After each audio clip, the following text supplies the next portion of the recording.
Hi friends, welcome to our channel మన కథల బండి. మన ఛానల్లో అంటరాని వసంతం అనే కథని చెప్పుకుంటున్నాం. ఇది 5వ భాగం. పిట్టోడు సూటిగానే మాట్లాడాడు. వాడి మాటలు పెద్దలకి మింగుడు పడలేదు. కుర్రాళ్ళు మాత్రం సర్దుకొని కూర్చున్నారు. ఆ మాటలు వాళ్ళు అడుగుతున్నట్టే భావించారు. వాడు తప్పు మాట్లాడడం లేదని వెంకట నరసు మనసులో అనుకున్నాడు. పిట్టోడికి దుడుకు పిండం అనే పేరుంది. పెద్దల్లో వాడికి మంచి పేరు అస్సలు లేదు. వాడి మాటలు కూడా కట్ట వెరిసి పొయ్యిలో పెట్టినట్టే ఉంటాయి. అసలు వాడిని రచ్చకి కూడా ఎవ్వరూ పిలవరు. పిలవకపోయినా వచ్చి కూర్చుంటాడు. పెద్దలు మాట్లాడుతుంటే ఉట్టినే కూర్చోడు. వాళ్ళ మీద బూతులతో లేస్తాడు. మధ్యలోనే వాడిని జనం పక్కకి లాక్కెళ్ళిపోతారు. అప్పుడు సావండి నా కొడకల్లారా, మీ సావు మీరు సావండి అంటూ వెళ్ళిపోతాడు. అది ప్రతి చర్చలోనూ జరిగేదే. కానీ ఈసారి వాడు అట్టా వెళ్ళలేదు. బూతులు మాట్లాడలేడు. వాడి మాటల్లో అందరి మనసుల్లో నిలిచిపోయే ఒక్క మాట అన్నాడు. నారాయి మా ఉంటే చచ్చిన ఆ నా కొడుకుల్ని అడ్డంగా నరికేవాడు. ఆ మాటతో పెద్దలు అవాక్కయ్యారు. నారిగాడు గుర్తొచ్చాడు. మాలాడి దిబ్బ అట్టాగే ఉంది. కుర్రాళ్ళు నారిగాడి మాట విని ఉన్నారు. ఇప్పుడు రచ్చలో ఎల్లన్న లేడు, భూదేవి లేదు, నారిగాడు మిగిలాడు. మాలాడి దిబ్బ దెయ్యం రచ్చని ఆవరించింది. రచ్చ నడిపిన పెద్దమాలకి నిద్ర లేకుండా చేసింది. ఇంటికెళ్ళాడే కానీ పెదమాలకి పిట్టోడి మాటలే గుర్తొస్తున్నాయి. వాడు నిజమే చెప్పాడు. మాదిగల్లో నారయ్యలున్నారు, మాతయ్యలు ఉన్నారు. భూదేవి అన్నట్టు అంతా పిరికి గొడ్లే కాదు, అంతా తలంచుకునే వాళ్ళే కాదు. నిజానికి పెదమాలకి తలంచుకు వెళ్ళాలని ఉండదు, తలెత్తుకొని వెళ్ళాలని ఉంటుంది. కానీ ఊర్లో వాళ్ళు కనిపించగానే తల తనకు తెలియకుండానే దించుకుంటుంది. అందాక స్వేచ్ఛగా నడిచిన కాళ్ళు దారి పక్కకి జరిగిపోయి జబ్బు పడ్డట్టు నడక మారుతుంది. అట్టా ఆ నడక మారటం అతనికి ఇష్టం లేదు. అతనికి ముందు పెదమాల, అతని అయ్య గుబురు మీసాల సుబ్బడనే వాళ్ళు. ఖచ్చితంగా నారిగాడు చనిపోయే నాటికి మనిషి కాస్త వంగబడ్డాడు.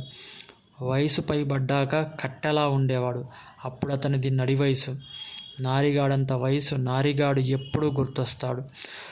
సాహసివాడు, మొండిపట్టువాడిది. మాతయ్య మాత్రం అదే పట్టు, అదే ఊపు. నారిగాడు చచ్చి దాదాపు 10 ఏళ్ళయింది. మాలాడి దిబ్బలో దయ్యమై తిరుగుతుందనే పుకారు వచ్చింది. అది ఎట్టికి పడిపోయింది. చచ్చిన ఇన్నేళ్ల తర్వాత ఈ పుకారు ఏంటని మాలపల్లిలో, మాదిగపల్లిలో చెప్పుకొన్నారు. పల్లెటూరు కాబట్టి పుకారు రోజుకో రూపం దాల్చింది. అర్ధరాత్రి ఎవడో ఒక బారు మనిషి గొడ్డలు పట్టుకొని తిరిగేవాడు. చీకట్లో కలిసిపోయేవాడు. కరణం దిబ్బదాకా నడిచేవాడు. అక్కడి ఏటి మలుపులో సుడిగుండాలుండేవి. ఆ సుడిగుండాల్లో మునిగేవాడు. మళ్ళీ కనిపించేవాడు కాదు. అట్టా అప్పుడప్పుడల్లా జరిగేది. ఒక్కోసారి వారంలో 2 సార్లు జరిగేది. ఇంకోసారి నెలకోసారి. కొంతకాలం అసలు అట్టా జరిగేది కాదు. బోలెడు కథలు, బోలెడు ప్రచారాలు వచ్చాయి. నారిగాడు దయ్యమై తిరుగుతున్నాడనుకునే వాళ్ళు గొడ్డలి పట్టుకొని చెట్లు కొడుతున్నట్లు శబ్దం వినిపించేది. విన్నామని చెప్పేవాళ్ళు. ఒకసారి కరణం గొడ్ల కొట్టాం దగ్గర గబగబా పరిగెత్తినట్లు ఉందనేవాళ్ళు. కరణం ఇంటి ముందు గుబురు చెట్టు దూకి పరిగెత్తినట్లు చెప్పుకునేవాళ్ళు. కథలు రోజుకో రూపంలో ఉండేవి. ఓసారి షావుకారు సంత సరుకుతో వస్తుంటే తుమ్మల తోపు మధ్యలో ఎవరో నక్కినట్లు ఉంటే వెనక్కి చూశాడని, నల్లని ఆకారం తోపులోంచి దారి పట్టి వస్తుంటే సరుకుబండి దూకి పరిగెత్తాడని, ఆ తర్వాత సరుకుబండి కోసం పోతే సరుకుబండి అట్టాగే ఉందని, దొంగ అయితే సరుకు ఉండదని, ఖచ్చితంగా మాలాడి దిబ్బ దయ్యమేనని గుట్టలుగా చేరి చెప్పుకొన్నారు. అక్కడేం జరిగిందో తెలియదు కానీ షావుకారు అదురు జ్వరంతో మంచమెక్కాడు. మంత్రగాళ్ళు ఇంటి చుట్టూ మంత్రించారు. 2 రోజులు షావుకారు ఇంట్లో గొప్ప తతంగమే జరిగింది. అంతకన్నా మించిన ఉత్సుకత రేపే కథ మరొకటి జరిగింది. అది కరణానికి జరిగింది కాబట్టి గొప్ప సంచలనమే రేపింది. పెద్ద కరణం తూర్పు పొలం గొడ్ల కొట్టాం నుంచి అర్ధరాత్రి వస్తుంటే ఎవరో కరణాన్ని తరుముకొన్నారు. పెద్ద కరణం పరుగు తీశాడు. లంకనాలు పడ్డాయి. అయితే పెద్ద కరణం అట్లాంటిది ఏం జరగలేదని రచ్చ దగ్గర పదే పదే చెప్పాడు. అట్లా చెప్పడానికి కారణం లేకపోలేదు. ఆ జామున పెద్ద కరణం కక్కుర్తి పడే రంకు భాగోతం బయటపడుతుందని. అయినా కరణం కాదన్నాడు కాబట్టి ఆయన ఎదురుగా తంతా తలూపారు. తర్వాత కరణం లేనప్పుడు నవ్వుకుంటూ చెప్పుకున్నారు. పెద్ద కరణం కొడుకు పిల్ల కరణం మాత్రం ఆ విషయాన్ని అంత తేలిగ్గా తీసుకోలేదు. పెద్ద కరణం మీద విరుచుకుపడ్డాడు. అబ్బాని చూడకుండా ఈ వయసులో రంకు చేస్తే చంపి పాతరేస్తానన్నాడు. రాత్రుళ్ళు పెద్ద కరణాన్ని బయటికి రాకుండా కట్టడి చేశాడు. ఊర్లో పెద్దల్ని పిలిచాడు. ఇదేదో తనకి దయ్యం కథలా లేదన్నాడు. ఎందుకైనా మంచిది పెద్ద మంత్రగాన్ని పిలుద్దామన్నారు పెద్దలు. పిల్లకరణం పెద్దల మాట కొట్టేయలేదు. అట్టాగే చేశాడు. కానీ తన పని మాత్రం మానుకోలేదు. ఊళ్ళో కుర్రాళ్ళని పోగు చేశాడు. ఒక జాము దాటాక జట్టుకో 10 మంది చొప్పున తిరిగేవాళ్ళు. ఎన్నెల దిన్నిలో రాత్రుళ్ళు ఊళ్ళో కుర్రాళ్ళు కాపలా చుట్టుపక్కల ఊళ్ళలో వింతగా పాకిపోయింది. ఎన్నెల దిన్ని మనిషి పక్కూరిపోతే వాడు చుట్టూ గుమిగూడేవాళ్ళు. అదే మాట కాపలా మాట. పొలాల మీద కాపలా కూడా ఒక్కరే ఉండటం లేదు. ఒక్కొక్క చోట 2, 3 మాలాళ్ళు మాదిగలు కాపలా ఉంటున్నారు. కాపలా మొదలయ్యాకే అసలు భయం అందరినీ పట్టుకుంది. ఏం జరిగిందో తెలియదు కానీ మళ్ళీ చాలా కాలం దయ్యం కదలిక లేదు. పెద్ద మంత్రగాన్ని గొప్పదన్నారు. కాపలా దెబ్బ అన్నారు. కుర్రాళ్ళు మరో 5 ఏళ్ళు గడిచాయి. పెదమాల అయ్య కాలం చేశాడు. పిల్ల కరణానికి పెళ్ళైంది. అంతకన్నా ఎన్నెల దిన్నిలో చెప్పుకోదగ్గ సంఘటనలు లేవు. కాకపోతే భూమి మీదే కొంత మార్పు జరిగింది. కౌలుకున్న రైతులకు ఎన్నెల దిన్నిలో పొలం కొంత భాగం పిల్ల కరణం అమ్మేశాడు. ఎన్నెల దిన్నిలో 10 మంది రైతులు కరణం పొలం కొన్నాక 2 అరక ఆసాములయ్యారు. ఆ 10 మంది తప్ప మిగిలిన వాళ్ళు బతుకులు మామూలే. వాళ్ళ నడకలో మార్పొచ్చింది. జాతరలప్పుడు కాస్త ముందు బాగాన నిలబడడం మొదలెట్టారు. ఊర్లో జరిగింది ఆ మార్పైతే మాలపల్లెలో మాదిగపల్లెలో మరో రకమైన మార్పు జరిగింది. అది అట్టా ఎందుకు జరిగిందో వాళ్లకు తెలియదు. 2 పల్లెలు మొత్తం కరణానికి ఎట్టి చేయడంతో పాటు 2 అరకల రైతుల పేర్లతో జత కలిపి వాళ్ళని పిలవటం మొదలెట్టారు. పలానా రెడ్డిగారి మాలోడు, పలానా రెడ్డిగారి మాదిగోడు అని పిలవడమే కాదు, విభజించబడ్డారు కూడా. అంటే కరణం చేలలో పని 2 పల్లెలు పాత పద్ధతి ప్రకారమే చెయ్యాలి. తక్కిన వాళ్ళకి మాత్రం ఏ రెడ్డి మాల, ఏ రెడ్డి చేలో ఆ రెడ్డి మాదిగా ఆ రెడ్డి చేలో చెయ్యాలి. అప్పుడే అనుకోని సంఘటన జరిగింది. అట్టా జరుగుతుందని పిల్ల కరణం అనుకోలేదు. పెద్ద కరణము అనుకోలేదు. అప్పుడప్పుడే గ్రామ ప్రముఖుల జాబితాలోకి అడుగు పెడుతున్న 2 అరకల ఎడ్లు అనుకోలేదు. రైతుల్లో సుబ్బిరెడ్డి, అచ్చిరెడ్డి అసలు అనుకోలేదు. జరిగిపోయింది. ఆ ప్రాంతమంతా ఒక్కసారి ఆగి గాలి పీల్చుకునేంత వేగంగా జరిగిపోయింది. ఆ సంఘటన జరిగిన తీరు ఎట్టా ఉంది. పిల్లకరణం అత్తగారింటికెళ్ళి వారం దాటింది. ఇంకో వారం దాకా రావడానికి వీలు లేదు. కబురు కూడా వచ్చింది. పెద్ద కరణం రచ్చలో పొద్దుపోయిందాకా కూర్చున్నాడు. ఆ తర్వాత లోలిదాకా సుబ్బిరెడ్డి, అచ్చిరెడ్డి తోడుగా వచ్చాడు. ఆ మధ్య అచ్చిరెడ్డి అట్టాగే చేస్తున్నాడు. అది అతనికి ఒక హోదాగా కూడా ఉంది. రైతులు కరణం పొలాలు కౌలుకు తీసుకోవడం, ఇవ్వడం కూడా అచ్చిరెడ్డే చేస్తున్నాడు. మరో మాట చెప్పుకుంటే పిల్ల కరణం తర్వాత ఆ ఊర్లో అచ్చిరెడ్డి పేరే ముందు పలుకుతుంది. అచ్చిరెడ్డికి ఈ పరిణామం ఒక్కసారిగా వింతగా ఉంటుంది, ఒక్కసారి గర్వంగా ఉంటుంది. పెద్ద కరణం, పిల్ల కరణం వెళ్తుంటే లేచి నిలబడే రైతులు ఇప్పుడు అచ్చిరెడ్డి వెళ్తున్నా లేచి నిలబడుతున్నారు.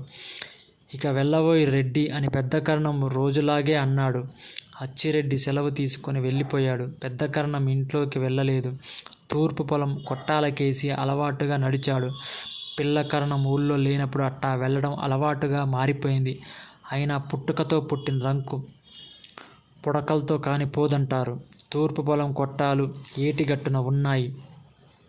పేరుకు గొడ్ల కొట్టాలి కానీ ఎండల్లో తప్ప ఎప్పుడు గొడ్లని అక్కడ కట్టేయరు. కొట్టా ముందు దాదాపు కుంట నేల ఆక్రమించుకొని జడలమర్రి ఉంది. పగలంతా దాని నీడలోనే గొడ్లని కట్టేస్తారు. మరి నీడలోనే కరణం రేవు ఉంది. కరణం రేవు దాటి ఏటికి అవతలకెళ్తే దాదాపు మైలు దూరం తాటితోపు. తాటి చెట్లు కూడా చిక్కగా ఉంటాయి. కొమ్మల బర్రె లోపలికెళ్తే ఎక్కడో ఒకచోట ఇరుక్కుపోతుంది. పెద్ద కరణం కూతురు తాలూకు కోళ్ళ దిన్ని పంతుల్ని చంపింది అక్కడేనంటారు. అతన్నే కాదు, చాలామంది బతుకులు అక్కడే తెల్లవారాయి అనే కన్నా కరణం తెల్లవారేలా చేశాడు అంటే బాగుంటుంది. తూర్పు పొలం, గొడ్లకొట్టం, కరణం రేవుకెదురుగా తాటి దిన్నె ఒక రకంగా భయపెట్టే దృశ్యాలే. అంత రాత్రి పెద్ద కరణం అక్కడికి మాత్రమే వెళ్ళగలడు. అంత అర్ధరాత్రి అచ్చిరెడ్డి అమ్మ మాత్రమే ఆ జడల మర్రి కింద కరణం కోసం కూర్చోగలదు. అచ్చిరెడ్డి అమ్మ అట్ట చాలా ఏళ్ల నుండి ఆ మర్రి కింద జాము కాని జాము కూర్చుంటుంది. కరణం కోసం కూర్చుంటుంది. అచ్చిరెడ్డి పిల్లాడప్పుడు కూర్చుంది. పెద్ద కరణం పొలంలో పని కుర్రాడిగా పెరిగినప్పుడు కూర్చుంది. పెళ్ళయ్యాక కరణం పొలం కౌలు తీసుకొని కౌలు కమతం చేసేటప్పుడు అట్టాగే కూర్చుంది. పెళ్ళ కరణం పొలం అమ్మకం పెట్టినప్పుడు పొలం కొని 2 ఎకరాల ఆసామి అయినా తప్పల కూర్చుంటూనే ఉంది. దెయ్యం పిల్ల కూర్చున్నట్లు ఆ మర్రి కింద కరణం రేవు అంచున నరమానవుడు సాహించని జాము కాని జామున పెద్ద కరణం కోసం కూర్చుంటూనే ఉంది.